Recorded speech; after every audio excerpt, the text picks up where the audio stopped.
Hai guys, selamat datang dan apa kabar semua? Hari ini aku lagi-lagi mau menceritakan series dokumenter yang baru saja aku tonton di Netflix. Series yang bakal aku ceritakan hari ini adalah series serial killer yang berjudul Indian Predator alias The Butcher of Delhi. Series ini menceritakan tentang pembunuh berantai yang berasal dari India. Aku nggak tahu kalian suka atau nggak sama series dokumenter. Tapi yang pasti, aku sangat senang membagi cerita dengan kalian semua. Karena series ini adalah series dokumenter, tentu kita akan lebih sering disuguhkan kesaksian dari para warga, polisi, wartawan, atau siapapun itu ya yang terlibat dalam kasus ini. Dan nggak bakal full adegan seperti series Jeffrey Dahmer kemarin yang pernah kita bahas nih. Aku tuh suka banget series ini karena gak melulu menceritakan tentang si pembunuh, tapi juga menyentil pihak kepolisian yang sudah lalai dalam menangani kasus penemuan mayat. Aku akan menceritakan rentetan kejadiannya, tapi aku gak bakal mengenalkan para saksi secara detail guys. Karena kan keterangan mereka ini dipotong-potong, kemudian dipisah-pisah, lalu disatukan lagi. Jadi kalian akan pusing kalau aku kasih tahu nama-nama saksi ini di tiap skin guys. Jadi kita akan fokus ke ceritanya aja, oke? Yuk langsung aja kita mulai, dan tenang aja, mukaku ini gak bakal muncul di sepanjang video guys, hanya di intro doang. Jadi kalian gak perlu khawatir, cus langsung aja putar intronya.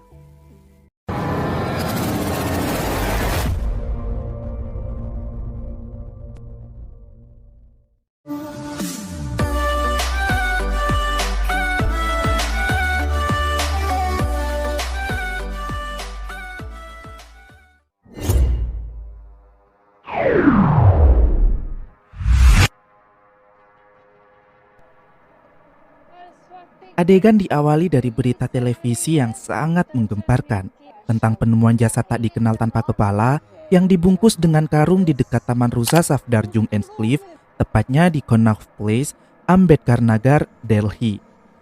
Memang puluhan kasus pembunuhan terjadi di Delhi tiap tahunnya, tapi kasus ini merupakan yang paling parah dan yang paling mengejutkannya lagi, sosok pembunuh misterius ini justru menantang polisi. Kasus ini merupakan kasus pembunuhan yang paling terkenal di India. Bahkan warga India menganggap jika di ibu kota saja bisa terjadi kejadian mengerikan seperti ini, lalu di mana lagi tempat yang sekiranya aman untuk mereka-mereka para warga? Sundar Singh Yadav, seorang asisten komisaris polisi di kepolisian Delhi yang kini sudah pensiun mengatakan jika pada tanggal 20 Oktober 2006, kepolisian Harinagar menerima telepon misterius pagi-pagi sekali, sekitar pukul 6:30, dan kebetulan Yadav waktu itu yang ada di kantor. Si penelpon itu mengatakan jika semua polisi itu bodoh, mereka bertugas tapi faktanya mereka gak bertindak. Penelpon misterius itu juga mengatakan bahwa dia telah meninggalkan mayat, tepat di sebelah gerbang nomor 3 penjara Tihar. Inspektur Balkishan langsung menelpon kepala polisi yang sedang bertugas di sana agar memeriksa apakah benar ada mayat di lokasi itu. Dan saat petugas pergi memeriksa, mereka menemukan keranjang buah berisi karung yang dikemas dengan sangat rapi tergeletak sendirian di sana. Kasian tuh keranjang, pasti kesepian dah ditinggal sendirian. Kemudian setelah dibuka, betapa terkejutnya mereka saat menemukan sebuah jasad tanpa kepala seorang pria berkulit hitam yang diperkirakan berusia sekitar 28 sampai 30 tahunan. Mayat itu dilapisi koran, kain lap, dan beberapa plastik, sehingga darahnya gak berceceran keluar. Pokoknya di packing sangat rapi dah, lebih rapi dari paketan Shopee kalian. Polisi juga menemukan surat di dalam keranjang itu yang berisi kata-kata penghinaan terhadap kepolisian. Semua orang di kepolisian Delhi itu, kalian semua selama ini, aku dihukum atas kejahatan yang tidak kulakukan. Tapi kali ini, aku benar-benar melakukan pembunuhan. Kalian gak akan bisa menemukanku. Aku bukan gangster picik yang takut untuk dituntut. Aku tantang kalian memecahkan pembunuhan ini dan tangkap aku jika bisa. Aku akan menunggu kalian. Dari ayahmu, inisial Sisi. Amit Kumarja, seorang jurnalis, mengatakan jika saat itu polisi berpikir itu adalah kasus pembunuhan biasa, hingga semua media berita ya mengabarkan sewajarnya aja. Tapi beberapa hari kemudian, ada salah satu koran yang mengungkap fakta tentang isi surat yang ditemukan itu, hingga media berita heboh saat itu. Utkarsh Anand, jurnalis resmi nasional mengatakan, semenjak kejadian itu, semua orang dan penjahat yang dianggap berbahaya dari seluruh penjuru India akhirnya dikumpulkan dan dipenjarakan di penjara Tihar, karena negara menganggap di sanalah penjara paling aman. Tapi setelah itu, masih tetap aja ada mayat yang ditemukan dan gak ada yang bisa dilakukan. Masa itu kepolisian tahu jika Sisi akan menelpon lagi, dan benar saja sekitar 2 jam kemudian setelah mayat ditemukan, tepatnya pukul 8:45 inisial Sisi tersebut menelpon lagi. Dia bertanya apa yang sudah polisi lakukan dan apakah sudah menyelidiki jasadnya. Inspektur Balkishon yang mengangkat telepon saat itu mengatakan, "Saudaraku, tentu kami menyelidikinya." Dan Sisi membalas, Jadi kau anggap aku saudaramu sekarang? Kalian benar-benar polisi yang gak berguna. Cepat, berikan aku nomor atasanmu. Dan Inspektur Balkishon akhirnya memberikan nomor telepon KKP Hoshiar Singh. Tak lama setelah itu, KKP menerima panggilan. Dia bertanya kepada pria itu kenapa dia melakukan pembunuhan dan apa motif sebenarnya. Sisi menjawab dengan mengajukan pertanyaan kembali tentang kepala polisi yang bernama Balbir, karena Balbir ini sudah menyiksa Sisi saat di penjara. Lalu KKP menyerahkan teleponnya pada Sunder. Setelah beberapa kali mengajukan pertanyaan, si Sunder ini mulai emosi dan hilang kendali sampai dia berkata, "Kau ini benar-benar bedeb yang gak akan pernah bisa tobat ya." Sisi pun membalasnya, Kau pikir kau siapa? Ha? Berani sekali menantangku.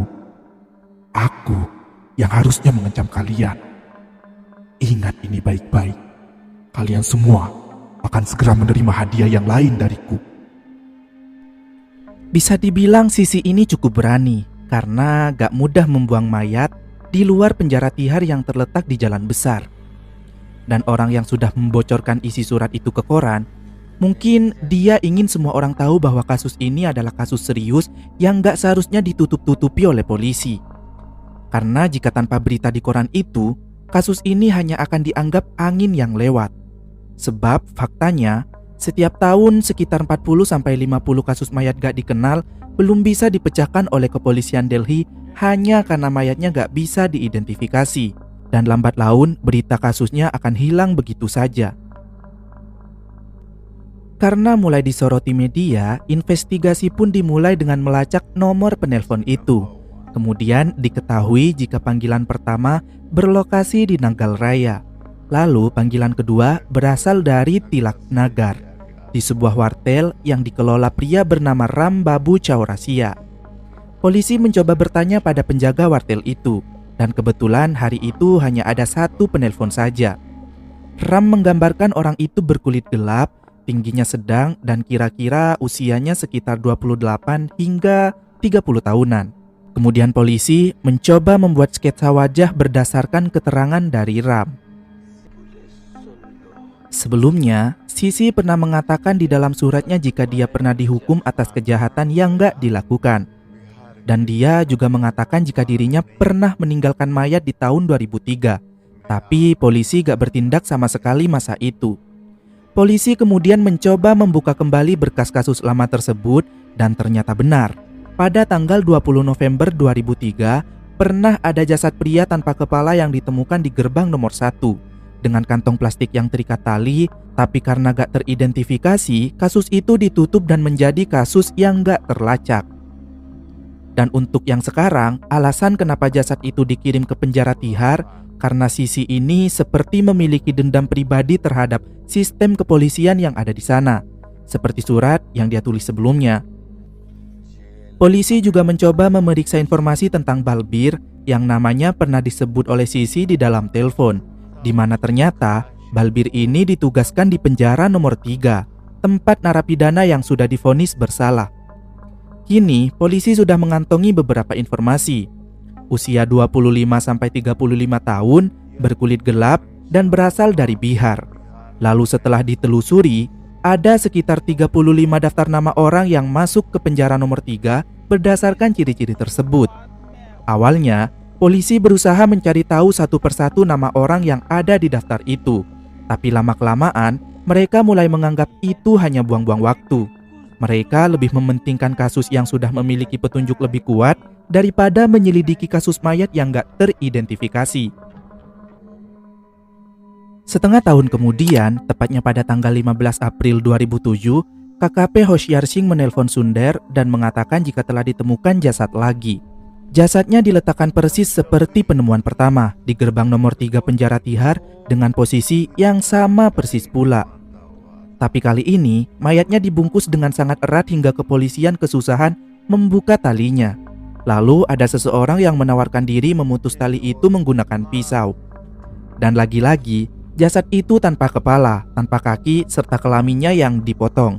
Anehnya, kali ini gak ditemukan sepucuk surat. Dan tak berapa lama kemudian, polisi mendapat informasi jika bagian jasad yang hilang telah ditemukan di dekat pengadilan Tis Hazari. Dari cara potongan jasad yang dibuang di berbagai titik, yang jaraknya ini lumayan jauh, bisa dipastikan jika pelaku ini gak memutilasi korbannya di kedua tempat tersebut. Polisi benar-benar dibuat bingung dan gak bisa melacak apapun. Apalagi mengidentifikasi jasad dengan tanpa kepala dan tanpa identitas, tentu itu sangat susah. Saat polisi merasa tertekan, mereka berkoordinasi dengan beberapa kantor polisi terdekat dan membentuk tim Satgas khusus yang dipimpin oleh Hargobinder Singh Dhaliwal. Para polisi bekerja ekstensif dan sangat terdesak, karena mereka sadar makin lama waktu yang dibutuhkan, makin banyak pula pembunuhan yang akan dilakukan oleh Sisi. Jadi mereka harus segera menemukan dan menangkap si Sisi ini. Saat penyelidikan sedang berlangsung, jasad lain ditemukan pada tanggal 18 Mei tahun 2007. Polanya masih tetap sama dan kali ini ada sepucuk surat. Kalau surat pertama hanya ada 1 halaman, kali ini ada 3 halaman. Surat ini masih berisi kata-kata kasar pada polisi dan juga deskripsi mendetail tentang informasi jasad pertama dan kedua. Kalian benar-benar gak becus menyelidiki jasad yang ditemukan tanggal 20 Oktober 2006 lalu. Padahal namanya Amit, tertulis di lengan jasadnya. Tapi kalian bahkan gak peduli dan gak menerbitkan namanya di koran. Kalian harusnya memberitahu media kalau aku, Sisi, sangat berbahaya dan gila. Tawarkan juga pada mereka sebuah hadiah untuk mencari informasi keberadaanku, supaya permainan ini menjadi lebih menarik. Pastikan hadiahnya sepadan dengan tindakannya, karena jika kalian mengolok-olok perkataanku, aku pasti akan mempermalukan kalian. Berikan surat ini pada media, dan aku akan segera mengirim hadiah berikutnya untuk kalian. Sisi. Dr. Sivaratna Lalitvaya, Direktur Fakultas Kriminologi Ilmu Kejahatan dan Ilmu Perilaku, mengatakan saat menganalisis konten ilmiah dari kedua surat itu, bisa dipastikan dari tatanan bahasa slang, tulisan, dan rangkaian kalimat yang digunakan, surat tersebut memang ditulis oleh orang yang sama. Dr. Sivaratna juga memberikan penjelasan jika si penulis surat mungkin ingin menyampaikan jika sistem kepolisian saat inilah yang bertanggung jawab atas segalanya. Tapi jika ditelah secara mendalam, si penulis ini sebenarnya merasa kecewa entah pada orang tua, lingkungan, atau bahkan terhadap oknum polisi saat dia dipenjara sebelumnya. Polisi benar-benar mendapat tekanan karena media terus menyoroti kinerja mereka dalam memecahkan kasus tersebut. Saat mereka hilang harapan dan merasa gagal, ada petunjuk lain yang datang, yaitu perihal pembunuhan yang terjadi di tahun 1998 silam, di mana polanya juga sama. Mereka pun mulai menyelidiki dari sana dan kembali menggunakan mata-mata seperti dahulu untuk mencari tahu dengan bukti-bukti yang sudah ada sebelumnya. Narendra Pehlwan memimpin penyelidikan lapangan tentang mata-mata ini. Dan hari pertama penyelidikan, mereka mendapat informasi dari salah satu mata-mata mereka bahwa ada dokter di Azadpur Mandi yang sering dikunjungi pria dengan ciri-ciri yang digambarkan. Tepat pada pukul 2 sore, Dilip Kaushik, Narendra Pehlwan, dan Sundar Singh Yadav tiba di sana. Mereka langsung menemui dan menginterogasi dokter itu di kliniknya. Lalu tiba-tiba si dokter menerima telepon yang ternyata itu dari si pembunuh. Kemudian dokter dibawa ke kantor Tagore Garden. Dari keterangan dokter tersebut, pria itu memiliki 5 putri yang semuanya lahir di kliniknya. Dan nama pria itu adalah Chandra Kanja. Dokter itu juga mengatakan jika Chandra Kanja dan saudara iparnya saling kenal dan pernah berselisih.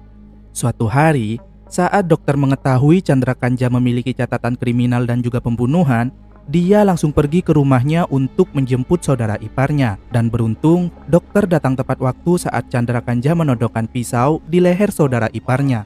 Dokter pun segera membawa saudara iparnya itu pergi dari sana. Dokter mengatakan jika Chandra Kanja akan datang jam 4 sore hari ini. Tapi karena gak datang juga, dokter akhirnya menelpon Chandra. Chandra berkata gak jadi datang dan akan kembali keesokan harinya. Kemudian keesokannya, hari kedua penyelidikan pada tanggal 19 Mei 2007, para polisi menyamar dan menyebar. Tapi sudah ditunggu sampai sore, Chandra Kanja ini gak muncul juga. Akhirnya mereka mengubah strategi dengan memeriksa catatan panggilan si dokter, dan dokter hanya mengangkat beberapa panggilannya saja. Nomor ponselnya menggunakan operator yang sulit melacak lokasi akurat masa itu. Tapi lokasi yang paling sering menghubungi dokter beralamat di Alipur.